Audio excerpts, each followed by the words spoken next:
selalu berusaha menyimpan sesuatu yang bisa membawa manfaat, baik untuk dirinya, untuk anak cucunya, maupun untuk keluarganya, untuk masa kini dan masa depannya. Kadang simpanan itu berbentuk uang, kadang berupa tanah, lain saat berbentuk pabrik, dan lain sebagainya. Sementara masa depan yang paling pasti adalah akhirat. Jika untuk masa depan dunia kita rela memeras keringat, membanting tulang, pergi pagi dan pulang petang, menyimpan uang, menyimpan tanah, menyimpan pabrik, pernahkah kita merenung jika satu saat kiamat datang, kita dibangkitkan dari kubur masing-masing, berdiri di padang mahsyar untuk mempertanggungjawabkan seluruh kegiatan hidup kita di dunia ini, lalu kita akan menuju ke alam akhirat. Sudahkah kita mempunyai simpanan untuk akhirat kita?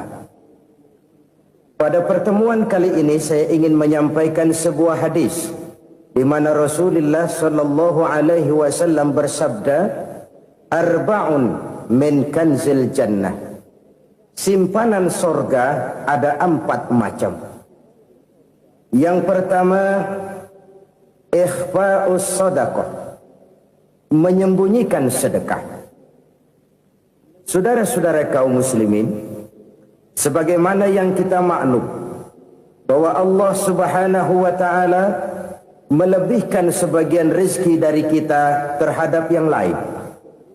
Ada yang kaya, ada yang setengah kaya, ada yang miskin, ada yang setengah miskin, dan selanjutnya.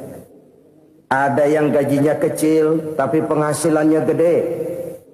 Ada yang penghasilannya gede tapi nggak punya gaji. Ada juga yang memang gajinya gede dan penghasilannya gede.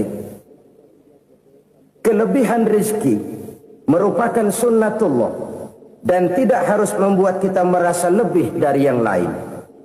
Bahkan sebaliknya, kelebihan itu harus membuat kita ringan tangan untuk menolong mereka yang memang memerlukan pertolongan. Kalau saudara diberikan ilmu, maka pertanyaan akhirat cuma satu: ilmumu kau amalkan untuk apa?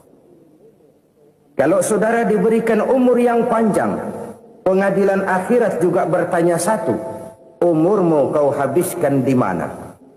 Tapi kalau saudara diberikan harta, pengadilan akhirat akan bertanya dua: hartamu kau dapat dari mana? Kau belanjakan kemana?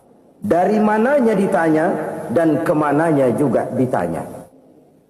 Oleh karena kita akan dimintakan pertanggungan jawab, maka amanah yang bernama harta ini harus kita gunakan dengan sebaik-baiknya. Ada penggunaan yang merupakan kewajiban, itu zakat namanya. Ada penggunaan yang sewaktu-waktu, itu infak namanya. Ada yang lebih sewaktu-waktu lagi, dan itu sedekah namanya. Zakat dia terikat oleh haul dan nisab, oleh putaran batas waktu dan ukuran dari harta itu sendiri. Sedangkan infak terikat oleh situasi dan kondisi perekonomian seseorang. Sedangkan sedekah tidak terikat dengan apapun. Dalam kondisi seperti apapun kita bisa melakukan sedekah dengan yang terkecil sekalipun. Sampai-sampai Rasulullah sallallahu alaihi wasallam mengajarkan, la tahqiranna minal ma'rufi syai'an walau an talqa akhaka biwajhin talik. Atau ada hadis, tabassumuka fi wajhi akhika laka shadaqah. Senyumanmu kepada temanmu adalah sedekah. Jadi untuk melakukan sedekah tidak harus dalam berbentuk uang. Dengan ilmu kita bisa sedekah. Dengan tenaga kita bisa bersedekah, dengan pikiran kita bisa bersedekah, bahkan senyum kepada teman itu pun sedekah. Jadi kalau sedekah dengan uang memang belum punya uang, nyengir aja banyakin. Itu asal pada tempatnya, jangan lalu ketemu tiang listrik cengengesan. Tentu tidak pada tempatnya dan tidak wajar. Nah, sedekah yang paling dicintai Allah adalah sedekah yang disembunyikan. Artinya, jauh dari sifat riya. Kan kadang-kadang ada orang sedekah itu disebutkan namanya, apa tidak bagus? Kalau memang niatnya ikhlas, ya bagus-bagus saja. Untuk memberikan sugesti kepada yang lain. Si Fulan bin Fulan nyumbang sekian, diumumkan. Boleh kalau niatnya untuk memberikan rangsangan kepada yang lain supaya dia menyumbang lebih besar dari orang tadi. Tapi kalau itu mendatangkan riya, maka sedekah yang paling dicintai Allah adalah sedekah yang disembunyikan. Tangan kiri saja tidak tahu apa yang diberikan oleh tangan kanan. Sedekah yang dilakukan dengan ikhlas akan merupakan perbendaharaan surga, tersembunyi dari pandangan orang lain, tidak seorang pun tahu. Karena memang sikap yang baik adalah melupakan kebaikan dan mengingat kesalahan. Itu salah satu ciri orang bahagia. Orang yang selalu mengingat kesalahannya dan berusaha melupakan segala kebaikannya. Kalau dia akan berada kebaikan, dia tidak bisa ikut, dia merasa rugi karena dia merasa belum pernah berbuat baik. Tapi kalau akan melakukan kesalahan baru, dia ingat kesalahan yang sudah-sudah, sehingga terhalang baginya untuk melakukan satu kesalahan baru. Demikianlah saudara-saudara, bahwa Allah melebihkan rizki sebagian kita dari yang lain, agar terjadi tolong-menolong dalam kehidupan ini. Jadi kesenjangan yang nature, kesenjangan yang alami, itu sunnatullah. Ada yang kaya, ada yang miskin, ada yang kelas menengah. Nah, kenapa lalu sekarang kita berusaha mengentaskan kemiskinan? Oleh karena adanya kesenjangan struktural. Kalau yang kaya bisa semakin kaya, kenapa yang miskin tidak bisa naik jadi ikut sedikit kaya? Sebab pada dasarnya Islam adalah agama yang sejak turunnya sudah berupaya memerangi kemiskinan. Bahkan dikatakan kemiskinan itu mendekatkan kepada kekufuran. Orang kalau miskin udah dekat banget sama kafir. Gampang menjadi kafir. Berapa banyak saudara-saudara kita yang oleh karena soal perut, oleh karena soal materi, terpaksa meninggalkan dan menanggalkan akidahnya. Menjual petunjuk yang diberikan Allah dengan kesenangan dunia yang cuma sebentar ini. Na'udzubillah, thumma na'udzubillah. Jadi makin kita sembunyikan satu sedekah, semakin banyak perbendaharaan kita di surga. Sedekah yang paling dicintai Allah adalah sedekah yang disembunyikan. Malahan ada seorang sufi, dia punya kebiasaan kalau pergi sholat Jumat dia bawa uang, itu uang dia taruh di bawah tikar masjid. Dia niat sedekah kepada siapa saja yang nemuin itu duit. Maksudnya apa? Supaya yang nemuin nggak tahu siapa yang punya duit. Demikian dia saking ingin menyembunyikan sedekahnya. Karena sifat riya itu bisa memakan amal kita sendiri. Riya itu termasuk menyebut-nyebut kebaikan kita. Orang yang suka nepuk dada, sedikit-sedikit ngitungnya kalau nggak gua. Tuh kalau nggak gua tuh. Tuh yang belas itu kalau nggak gua, kalau nggak gua. Iya kalau nggak lu kenapa emang? Orang yang suka menepuk jasad. Tuh, biasanya memang begitu saudara-saudara. Kalau perang lagi berkecamuk, orang nggak sempat ngaku jadi pahlawan. Tapi begitu perang selesai, yang kagak kenal bedil ngaku pahlawan, mas. Itu sesuatu yang biasa. Oleh karenanya, orang-orang yang ikhlas dalam bersedekah, disembunyikannya sedekah itu, Allah cinta betul. Malahan ada hadis memberikan jaminan, inna sedaqatal mar'il muslimi tazidu fil umri wa tadfa'u mitatas su'i. Sesungguhnya sedekahnya seorang mukmin tazidu fil umri, bisa menambah umur panjang. Wa tadfa'u mitatas su'i, dan menyelamatkan manusia dari mati secara su'ul khatimah.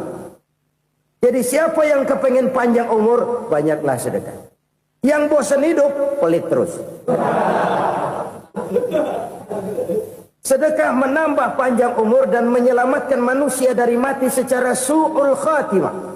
Pak, katanya umur itu nggak bisa ditambah, nggak bisa dikurangin. Kapan? Kalau ajal sudah datang.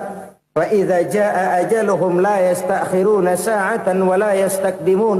Kalau ajal datang tidak bisa dimajukan, tidak bisa dimundurkan. Itu kalau ajal sudah datang. Tidak bisa lagi umur ditambah dikurangi, sudah datang. Tapi kalau belum datang, itu kan haknya Allah. Mau ditambah, mau dikurangi, hak prerogatif Allah. Sebagai pencipta manusia, Allah maha kuasa dan maha mampu. Sedekah ini menambah panjang umur dan menyelamatkan manusia dari mati secara su'ul khatimah. Itu orang mati kan sama ya, kondisinya mati, nggak nafas. Tapi hakikat mati kan lain-lain. Ada yang mati itu husnul khatimah, baik akhirnya. Misalnya lagi ngaji mati, lagi sholat mati, lagi sedekah mati. Ini yang dinamakan dengan husnul khatimah, baik di akhirnya.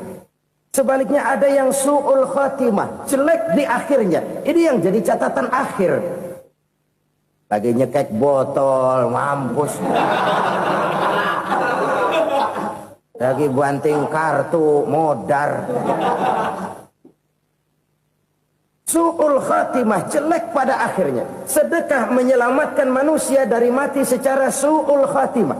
Dan kita semua kepengen mendapat husnul khatimah, jauh dari su'ul khatimah. Oleh sebab itu yang bisa menyelamatkan kita dari penyakit itu antara lain adalah sedekah yang disembunyikan. Yang dikerjakan dengan ikhlas karena Allah. Tidak karena kepengen dipuji orang, tidak karena ingin dikatakan orang pemurah, sebab orang dermawan itu orang yang memberi tanpa harus diminta. Kalau masih harus diminta, ya belum dermawan namanya, masih harus diminta. Kalau nggak diminta ya tulus, lolos, polos. Saudara-saudara kaum muslimin rahimakumullah. Harta adalah amanat dan akan kita pertanggungjawabkan. Allah melebihkan rizki sebagian kita dari yang lain agar kita saling tolong menolong, bantu membantu. Nabi janjikan siapa yang meringankan beban saudaranya muslim di dunia, Allah akan meringankan bebannya di akhirat nanti. Sebuah jaminan dari baginda Nabi. Si orang yang kita bantu barangkali tidak bisa membalas, Allah yang akan membalas lewat jalan lain yang tidak pernah kita sangka-sangka. Ada orang tanya, Pak, ini ada orang nyumbang masjid sambil marah-marah, bagaimana? Saya bilang sumbangannya aja ambil, marahnya jangan. Marahnya jangan diambil, itu urusan dia. Saudara-saudara kaum muslimin rahimakumullah. Umat Islam ini kan umat yang punya potensi besar. Kadang kita merenung, kenapa kadang-kadang pembangunan masjid kok lambat sekali? Kalau hotel hari ini peletakan pertama, bulan depan peresmian. Supermarket hari ini peletakan batu pertama, minggu depan peresmian. Tapi kalau sudah yang namanya masjid, kadang-kadang peletakan batu pertama sekaligus jadi batu terakhir. 3 tahun, 4 tahun, campur nebar jalak di jalanan. Duit dijaring kayak ikan sepat. Apa tidak ada orang Islam yang kaya? Banyak. Apa tidak ada pengusaha muslim yang jadi konglomerat? Ada. Lalu yang belum banyak itu yang komit terhadap nilai-nilai agamanya. Akhirnya kita jatuh jadi umat yang lemah. Belum ada pengusaha konglomerat muslim buka pabrik supermi cap beduk misalnya umpamanya atau pabrik kecap cap sorban supaya identitas keislamannya sedikit kelihatan. Kita jatuh jadi umat yang lemah karena potensi tidak terinventarisir dengan baik. Kita ini ibarat kompor yang cuma matengin nasi orang lain. Potensi kita dimanfaatkan oleh orang lain. Ukhuwah Islamiyah kita baru terbatas kepada silaturahmi. Ukhuwah di bidang ekonomi kita lemah. Ukhuwah di bidang kebudayaan kita lemah. Apalagi ukhuwah di bidang politik kita lebih rapuh lagi. Padahal ukhuwah itu adalah totalitas kehidupan manusia. Menyangkut ipolek sosbud. Memerlukan nilai-nilai ukhuwah. Jadi oleh karena itu mari kita menyadari.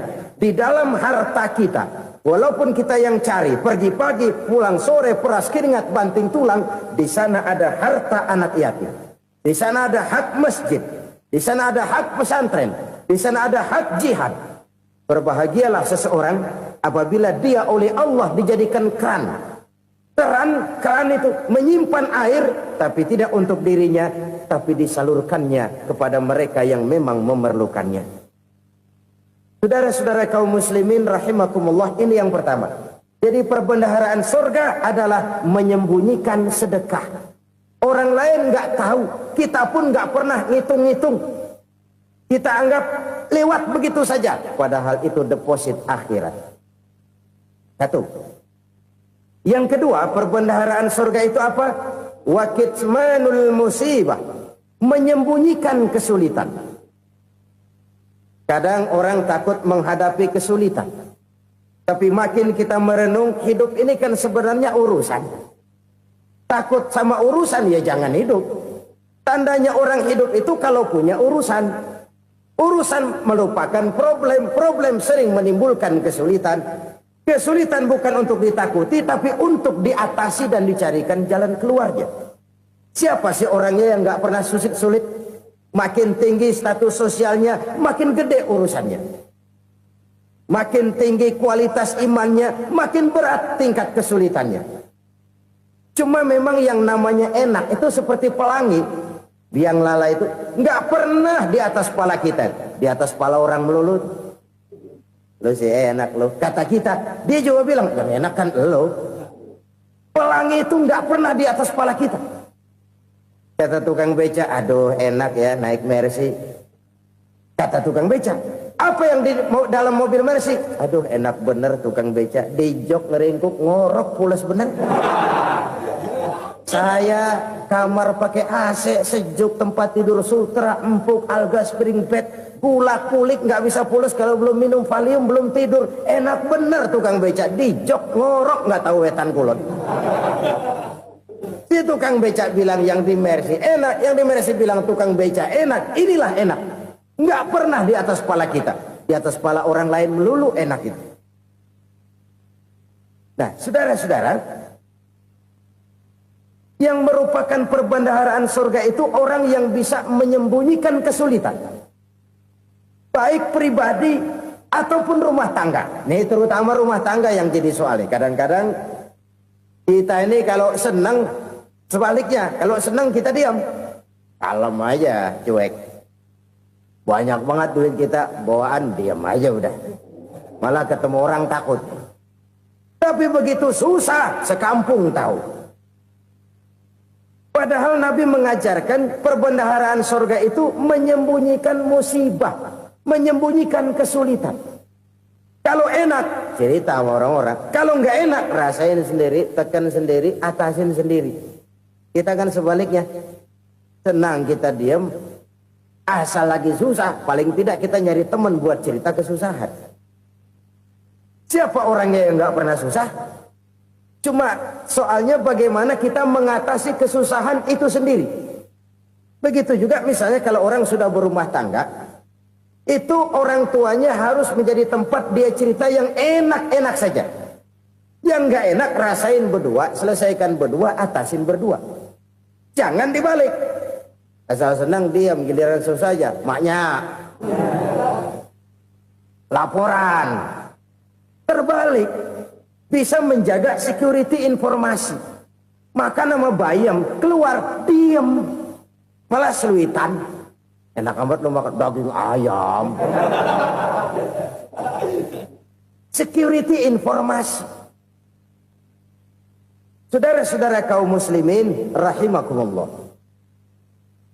Ujian yang terberat itu yang pernah diberikan kepada para nabi, para rasul, para aulia, para ulama. Makin tinggi keimanan, makin berat bentuk kesulitan. Ayo saya kemukakan satu contoh saja.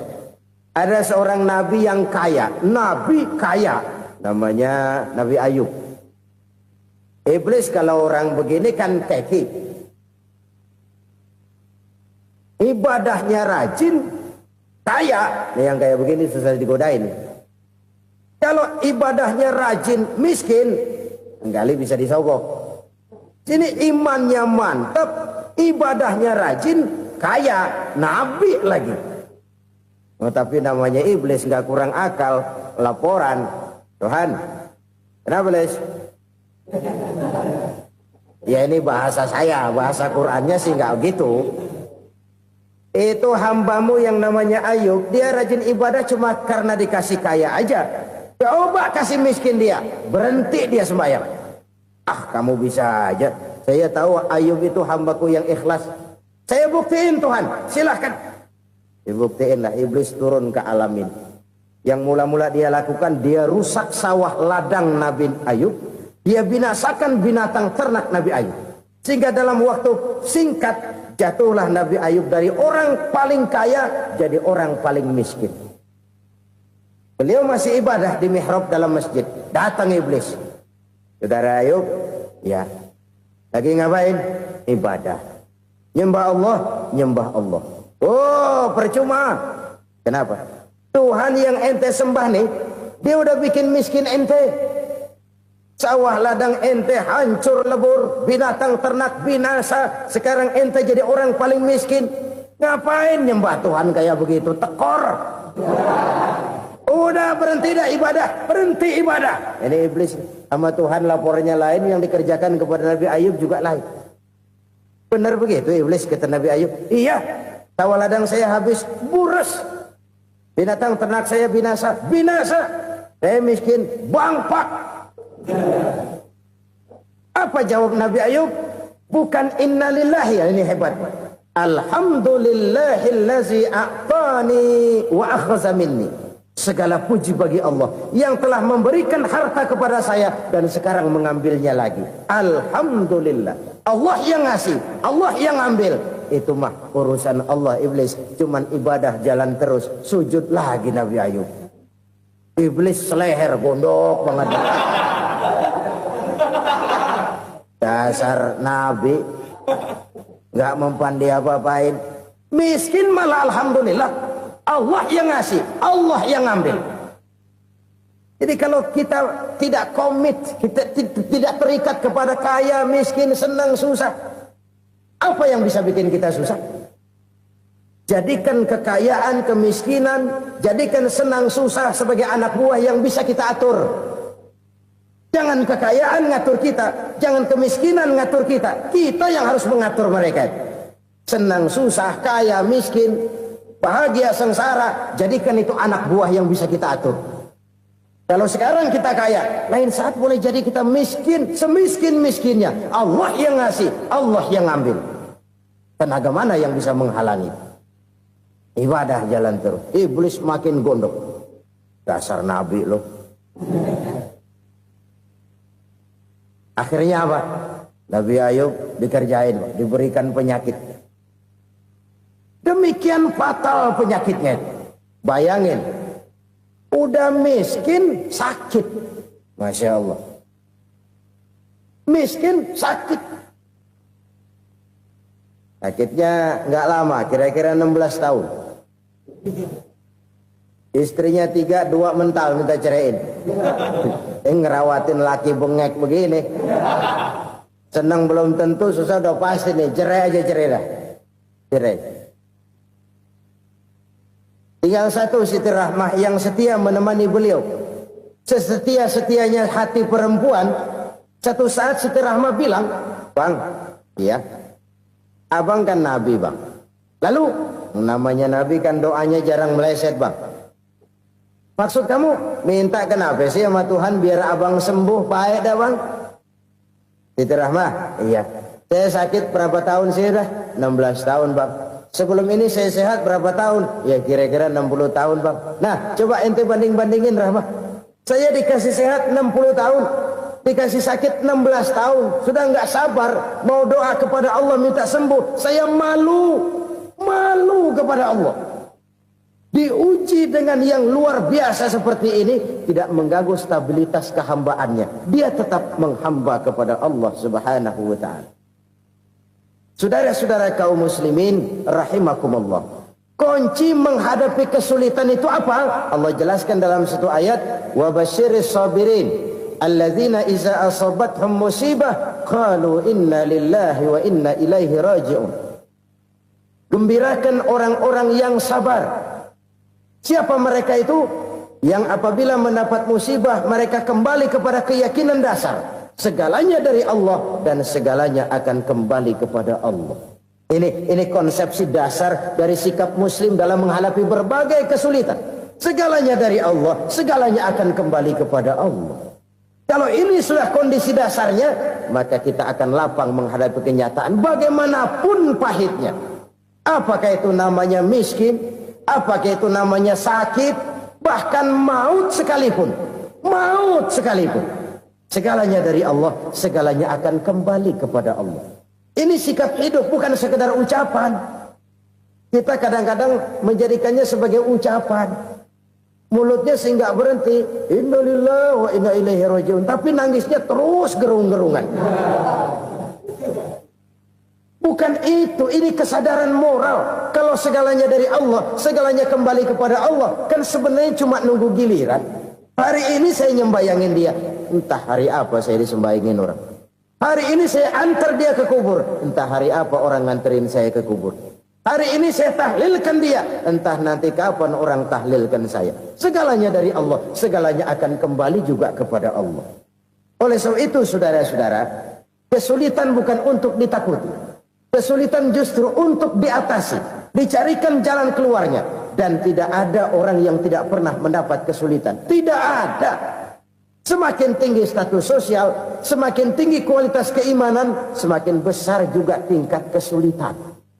Hanya saja bagaimana cara kita mengatasinya.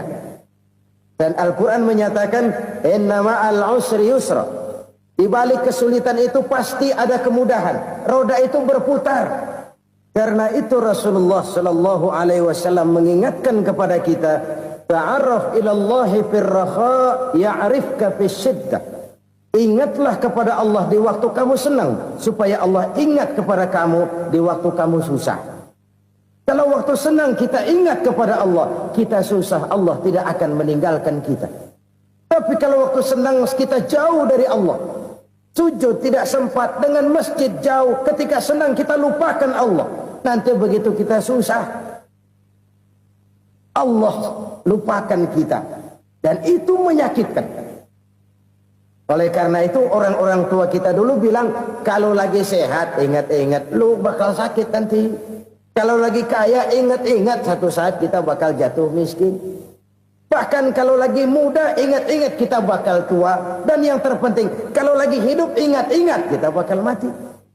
Saudara-saudara kaum muslimin rahimakumullah. Jadi yang kedua yang merupakan perbendaharaan surga, menyembunyikan musibah. Saudara-saudara kaum muslimin rahimakumullah. Hal ketiga yang merupakan perbendaharaan surga adalah wasilatur rahmi.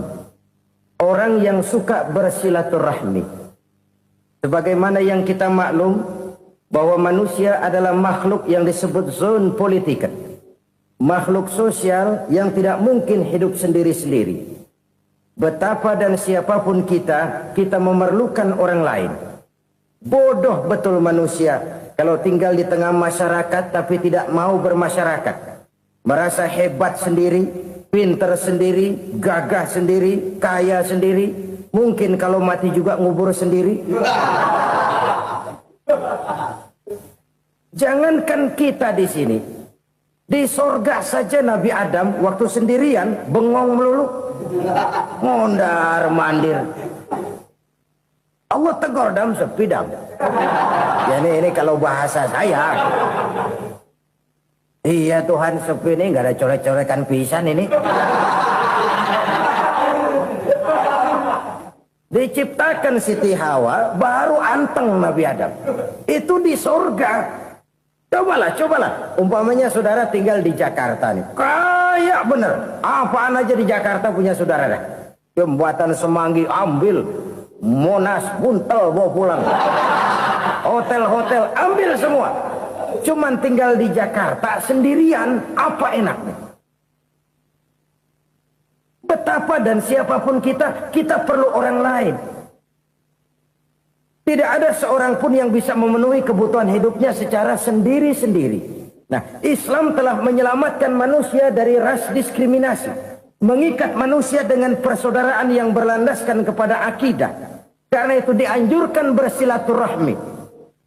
Bahkan Nabi menyatakan, man arada ayyubsata lahu fi rizqihi wa yunsa'a fi atharihi falyasil rahimah. Siapa yang kepengen diluaskan rezekinya dan dipanjangkan usianya, banyaklah ia bersilaturahmi. Siapa yang kepengen dimudahkan rezekinya, hendaknya ia banyak bersilaturahmi. Kalau banyak teman, kesulitan kan paling tidak ada tempat cerita. Udah susah, sendirian kita pikirin diri, nggak ada tempat tukar pikiran. Cepet banget sama bengek. Dilawan sendiri. Nah, secara makro kita bisa berkata, tidak mungkin ada kemenangan kalau tidak ada kekuatan. Tidak ada kekuatan kalau tidak ada kesatuan dan persatuan. Tidak mungkin ada kesatuan dan persatuan tanpa semangat silaturahmi. Kalau umat Islam mau menang, dia harus kuat. Kalau umat Islam mau kuat, dia harus bersatu. Kalau umat Islam mau bersatu, dia harus membudayakan silaturahmi ini. Bahkan sampai-sampai kata Nabi, kalau bisa cari nilai tambah. Apa? Silman qata'ak. Bersilaturahmilah kau kepada orang yang marah denganmu. Masya Allah, indahnya ajaran agama kita. Orang yang marah pun kepada kita, kata Nabi, kalau bisa bersilaturahmilah kepadanya, kepada orang yang marah itu. Di situ nilai tambah. Cuman jujur nih hadis, ngucapinnya gampang, ngamalinnya yang berat banget. Orang marah sama kita, kita disuruh silaturahmi, ada apa malu? Lu marah, ada gua marahan lagi. Tunggu pikirin.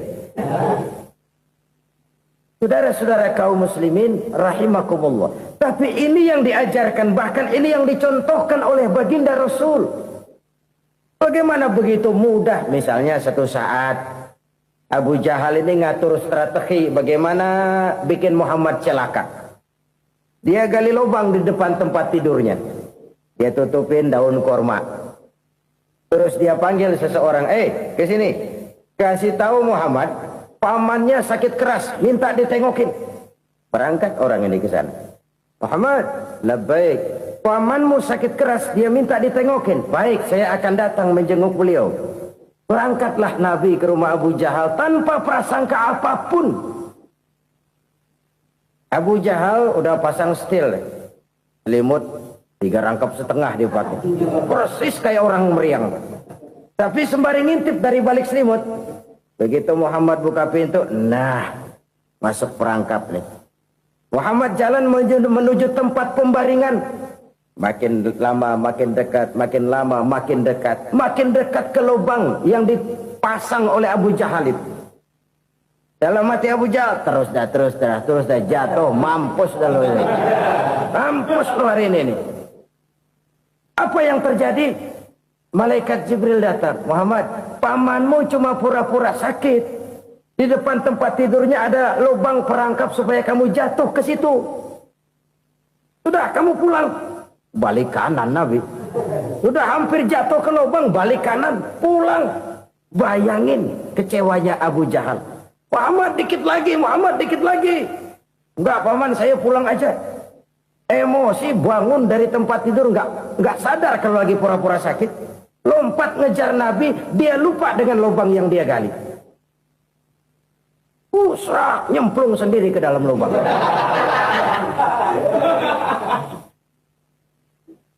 Nabi terus berlalu. Ini terjadi keanehan. Jatuh ke lubang yang dia gali itu sebenarnya nggak terlalu dalam ya, antara 3-4 meteran lah. Tolong saya jatuh ke lubang ini. Datanglah pelayan-pelayannya itu. Angkat saya dari sini. Oh, yang ngulurin tambang.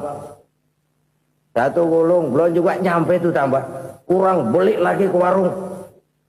Sambung, ulur lagi, nggak juga bisa sampai. Wah, ini kerjaan Muhammad ini. Tolong, siapa salah seorang kamu ke rumah Muhammad? Kasih tahu, encangnya kecebur. Minta ditolongin. Sampaikan kepada Rasul. Kenapa? Pamanmu jatuh ke lubang, Muhammad minta tolong diangkatin. Tambang udah nyambung-nyambung nggak nyampe juga. Ya, nanti saya datang, saya tolong. Coba. Nyata-nyata orang berniat jahat mau mencelakakan dia.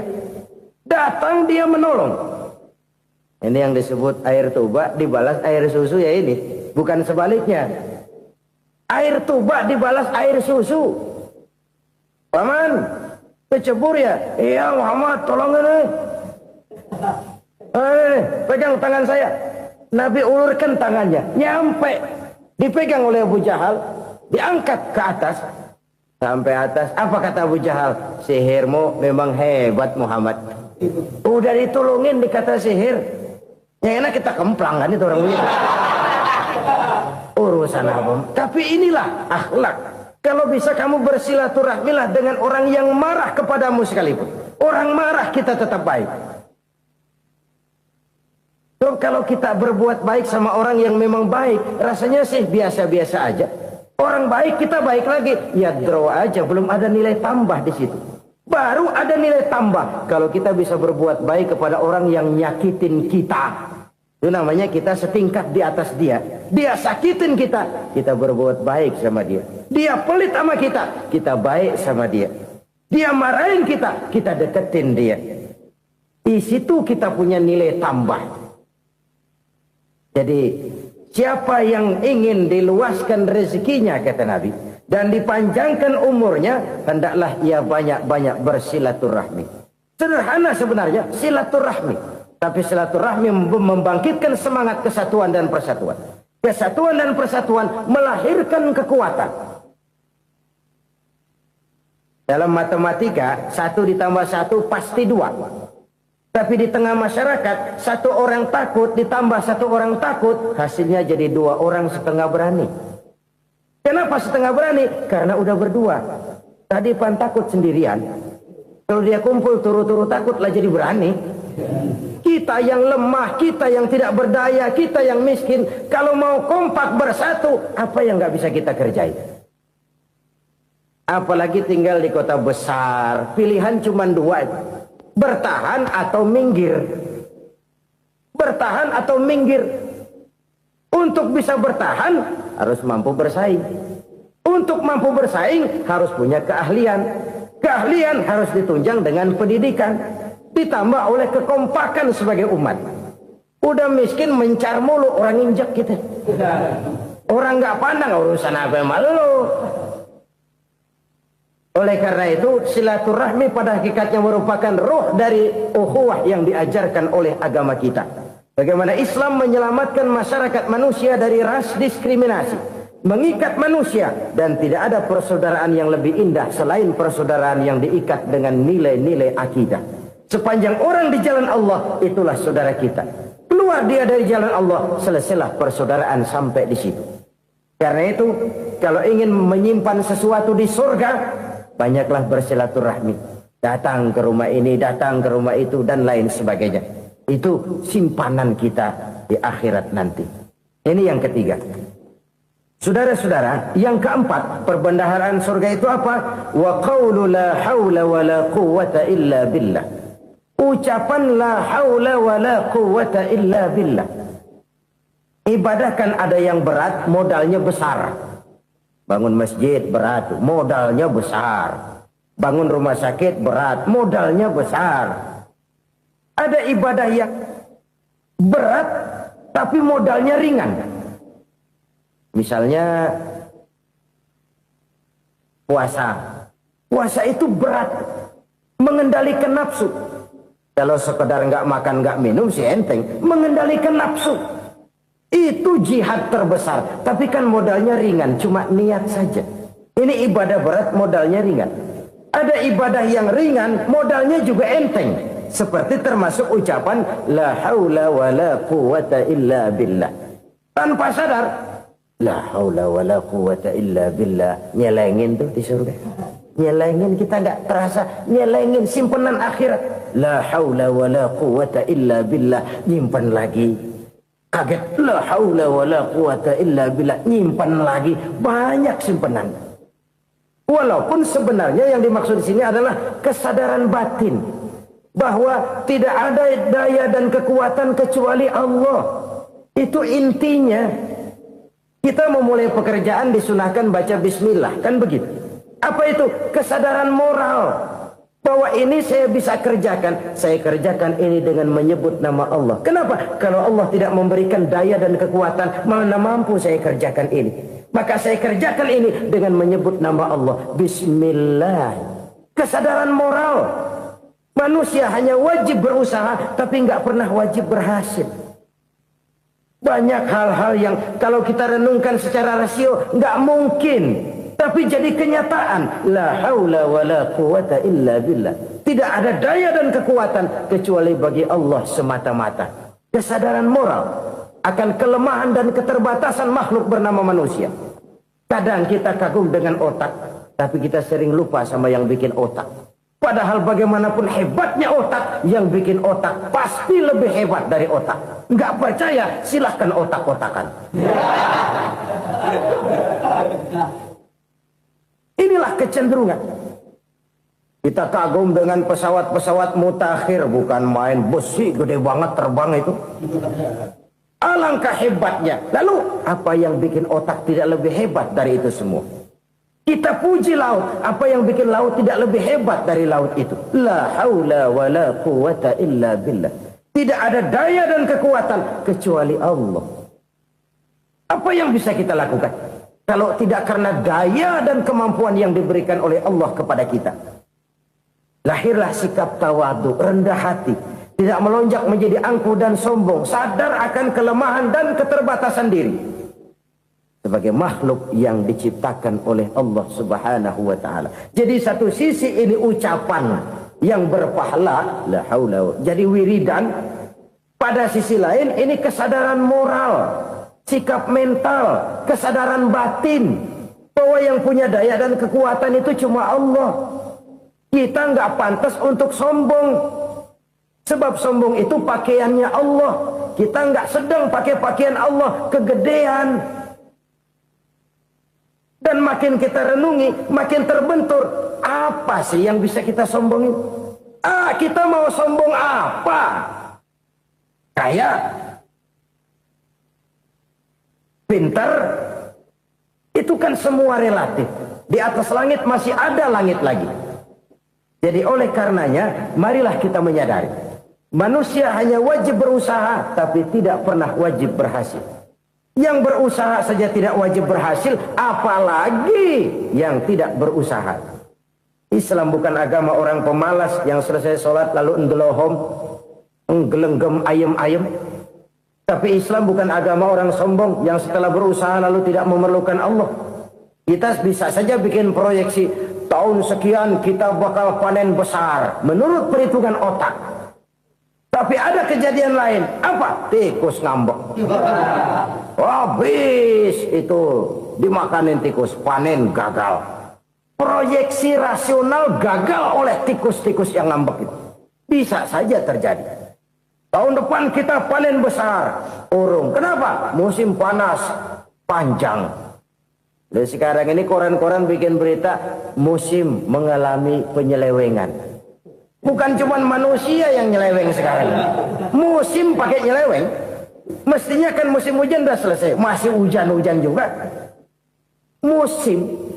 Nah sekarang kita boleh bikin proyeksi. Kita bakal panen besar. Tahu-tahu musim panas panjang. Sawah retak, air kering. Cari teknokrat yang paling botak. Suruh pendekin tuh musim panas. La haula wa la quwata illa billah. Inilah kesadaran moral. Saudara, saya teringat satu saat ada seorang konglomerat. Umurnya ya kira-kira 70-an. Satu saat dia ditanya oleh wartawan, "Pak, umur Bapak berapa sih?" "Ya paling 10 tahun." 10 tahun? 10 tahun? Anak Bapak berapa orang? Satu saja? Satu. Harta Bapak berapa? Ya paling-paling bangsa 7 juta kali. 7 juta? Iya. Pak, kenapa Bapak bohongi saya? Bapak punya buku biografi.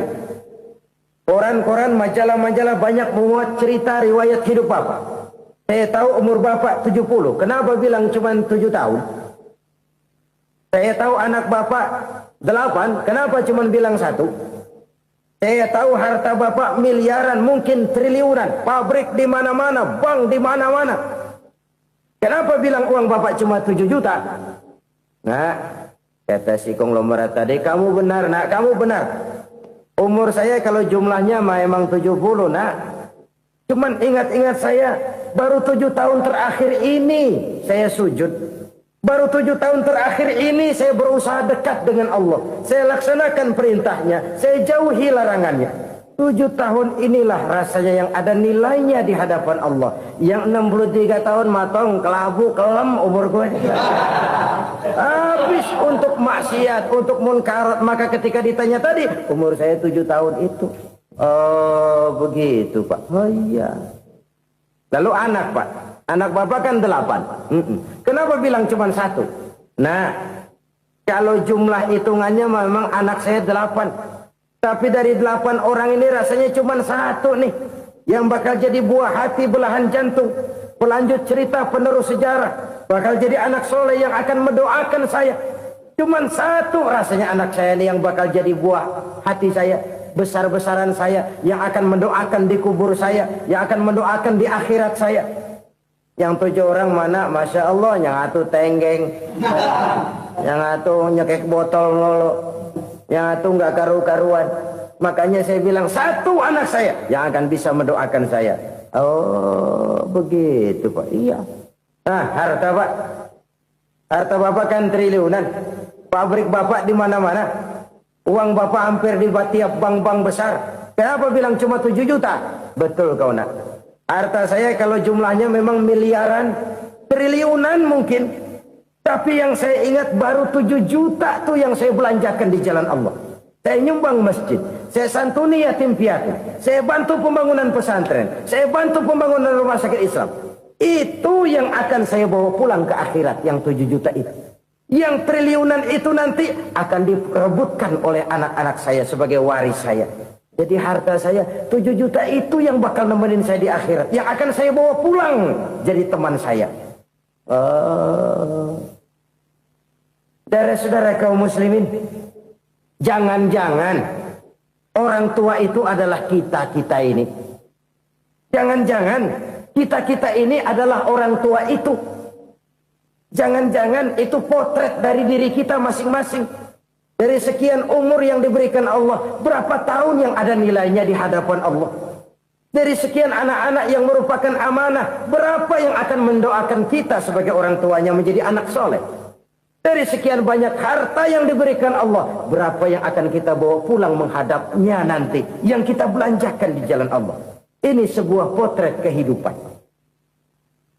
Karena itu kita kembali kepada la haula wa la quwwata illa billah. Kita wajib berusaha, kita wajib berikhtiar. Selebihnya, segala daya dan kekuatan hanya milik Allah saja semata-mata. Satu kesadaran batin dari setiap pribadi muslim. Setelah ia berusaha dan berikhtiar, ia menyerahkannya kepada Allah Subhanahu wa ta'ala. Jadi, satu sisi ini merupakan wiridan ucapan yang mengandung pahala. Pada sisi lain, ini merupakan sikap batin dari seorang muslim di dalam ia menghadapi realitas kehidupan ini. Saudara-saudara kaum muslimin rahimakumullah. Kalau ini kita jadikan satu basis kehidupan, maka ini akan menyelamatkan manusia dari kemungkinan tergelincir menjadi orang yang lupa diri dan lupa darat. Sebab itu Imamul Ghazali berpesan, jadidis safinah fa innal bahra amiq wa khuziz zad fa inna safara ba'id wa khaffifil hamla fa innal hamla sadid. Perbarui selalu kapalmu karena lautan sangat dalam. Bawa bekal yang banyak karena perjalanan ini sangat jauh. Ringankan beban karena kebanyakan beban akan menyakitkan. Alangkah indah kalimat ini, alangkah dalam makna yang terkandung di sana.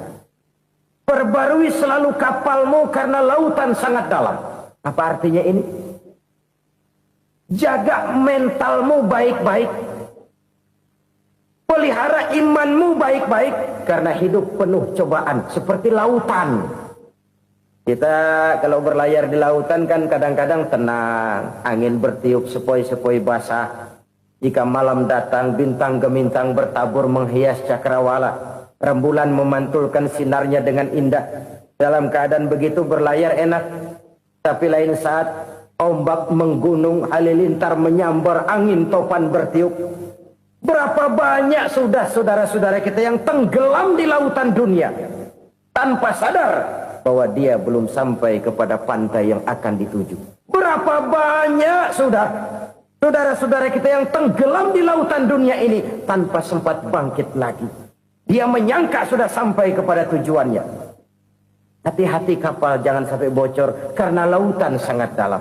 Iman ini jaga baik-baik karena hidup penuh dengan ujian. Wa khuzizat fa inna safar ba'id. Bawa bekal yang banyak karena perjalanan sangat jauh. Saudara mau ke Bandung, bawa duit. Saudara mau ke Surabaya, banyakan lagi duitnya. Saudara mau ke Mekah, gepokan, iketan tuh duit nggak lembaran lagi. Makin jauh perjalanan, makin banyak bekal yang harus kita bawa. Kalau saudara dari Jakarta mau ke Surabaya, kagak bawa duit berangkat juga, itu sih bukan berani namanya, nekat. Sampai Surabaya belum tentu, sengsara di jalan udah pasti. Kenapa? Nggak bawa bekal berangkat. Sama juga kita nih, misalnya belum sempat sembahyang, mati. Waduh, berani banget orang. Belum punya bekal, mati. Sengsara di jalan. Atau bekal tidak cukup. Dari Jakarta saudara mau ke Surabaya, bawa duit 500 perak. Paling jauh Cikampek nyampenya itu. Paling jauh itu. Antara jauhnya perjalanan dengan bekal yang saudara bawa tidak seimbang. Hidup ini perjalanan panjang. A walking tour. Dimulai dari alam arwah. Sebelum jasad diciptakan, roh diciptakan lebih dulu. Dari situ pindah ke alam rahim. Dari alam rahim pindah ke alam dunia. Dari alam dunia pindah ke alam barzah. Baru menuju akhirat. Satu perjalanan panjang. Kalau bekal tidak bawa, sengsara di jalan. Bawa bekal yang banyak karena perjalanan ini sangat jauh. Wa khaffifil hamla, ringankan beban karena beban itu cuma akan menyulitkan. Kalau bekal itu sih keperluan, tapi beban nggak kita perluin, cuma ngeberat-beratin. Apa ini beban? Dosa. Kecurangan, kebatilan, kesoliman, ketidakadilan, kesewenang-wenangan.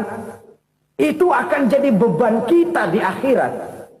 Alangkah celakanya, perjalanan panjang, bekal tidak bawa, beban kelewat banyak. Alamat sengsara di jalan.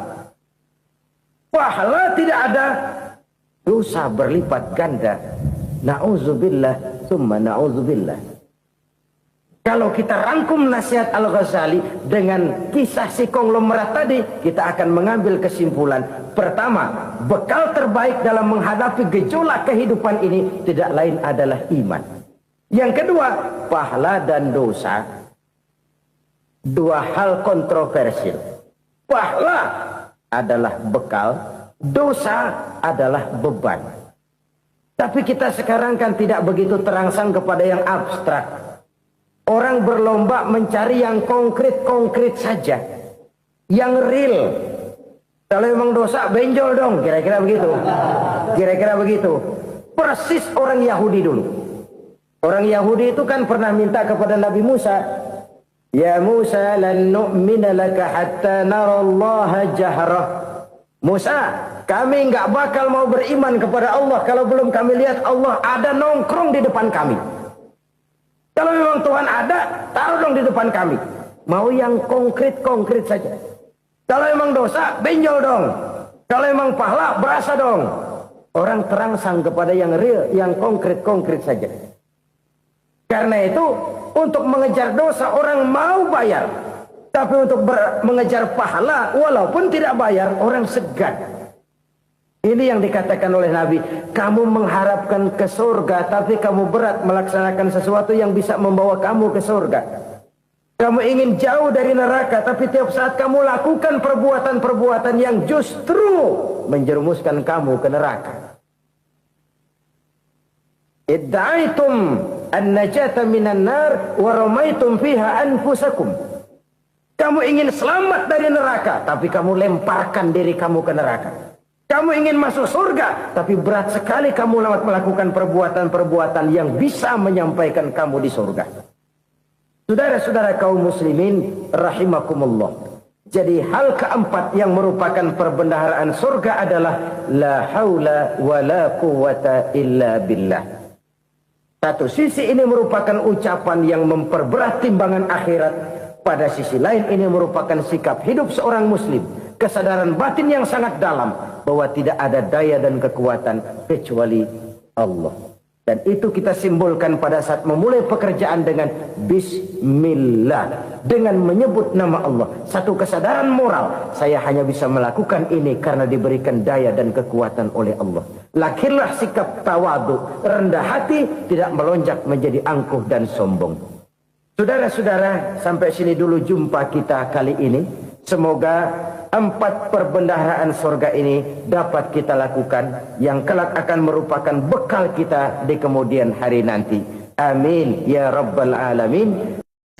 Bapak-bapak, ibu-ibu, saudara-saudara kaum muslimin rahimakumullah.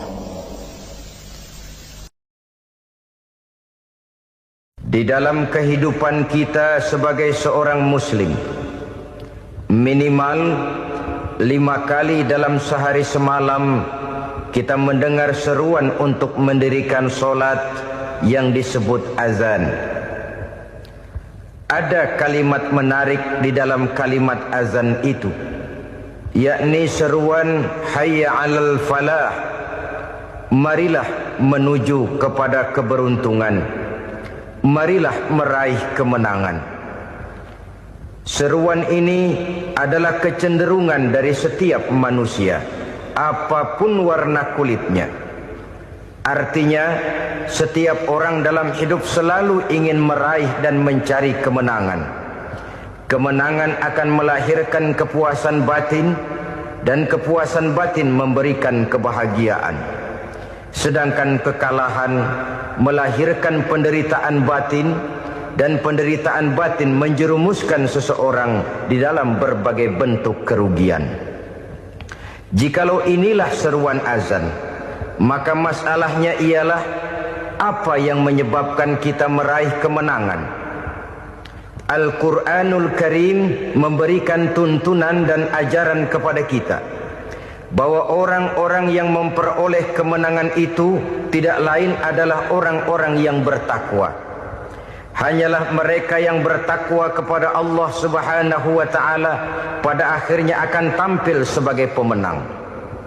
Lalu siapa orang yang bertakwa itu? Dijelaskan dalam awal-awal Al-Baqarah, orang yang bertakwa yang akan meraih kemenangan. Pertama, allazina yu'minuna bil ghaib, yaitu orang-orang yang beriman kepada yang gaib.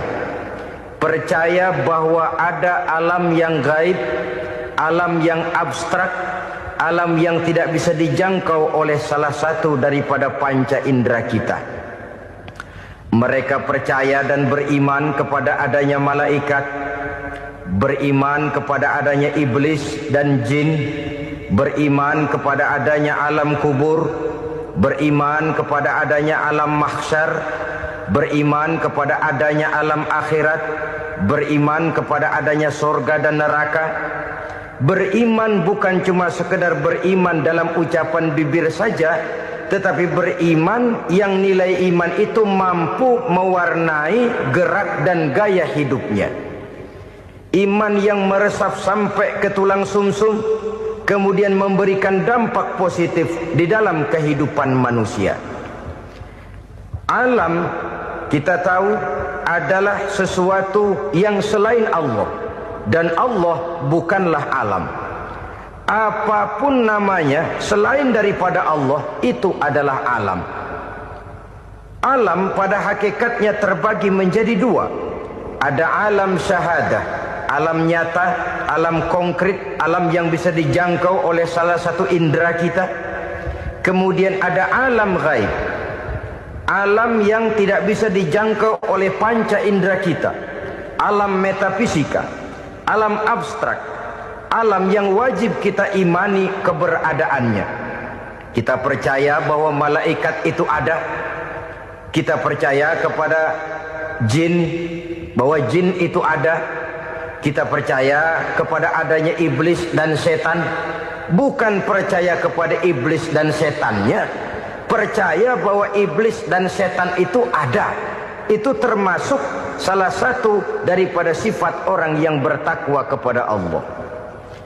Saudara-saudara kaum muslimin rahimakumullah, kecenderungan pembangunan yang lebih bersifat materialistis biasanya menggeser aspek kehidupan rohani.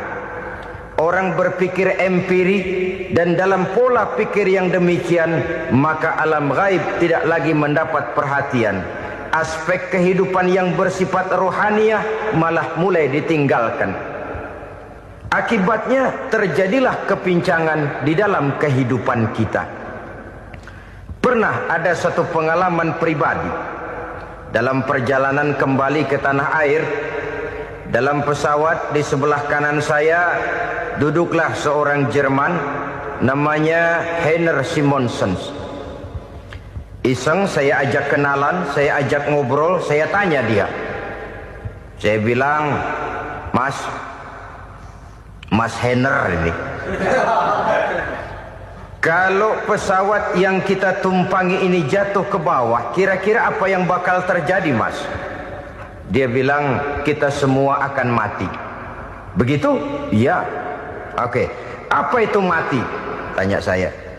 Dia bilang, untuk tahu apa itu mati, kita harus tahu lebih dahulu apa itu hidup. Saya pikir nih bule bisa ngomong juga. Baiklah kata saya. Apa hidup menurut Anda itu? Oh, hidup itu dia bilang, kalau seluruh anggota badan kita bekerja secara normal, paru-paru memompa darah secara normal, jantung berdetak secara normal, sel-sel tubuh bekerja secara fit, dan organisme tubuh hanya mau bekerja secara normal, dia bilang, kalau kita memberi makan yang cukup, menu yang teratur, dan gizi yang lengkap. Saya bilang, kesimpulannya apa, Ner? Dia jawab, hidup adalah dari tangan ke mulut. Life is from the hand to the mouth, kata dia. Hidup adalah dari tangan ke mulut. Jadi masalah hidup tidak lebih daripada masalah isi perut. Orang pergi pagi, pulang sore, peras keringat, banting tulang, perut yang dibelain. Saya bilang, you are wrong. Sampean salah, Ner. Kamu orang Islam bukan? Bukan. Pantas. Kenapa saya salah? Dia bilang. Ya jelas salah. Salahnya di mana? Kamu ini manusia. Kalau hidup cuma dari tangan ke mulut, saya bilang, kambing di kampung saya juga begitu pikirannya, Ner. Itu kambing di kampung saya, asal perutnya kenyang, sudah hidup dia. Perkara besok bagaimana, lusa prospeknya macam mana, bulan depan ada apa, kambing nggak pernah mikir. Di kampung saya kambing juga pikirannya begitu. Kamu Kristen ya? Tadinya. Loh kok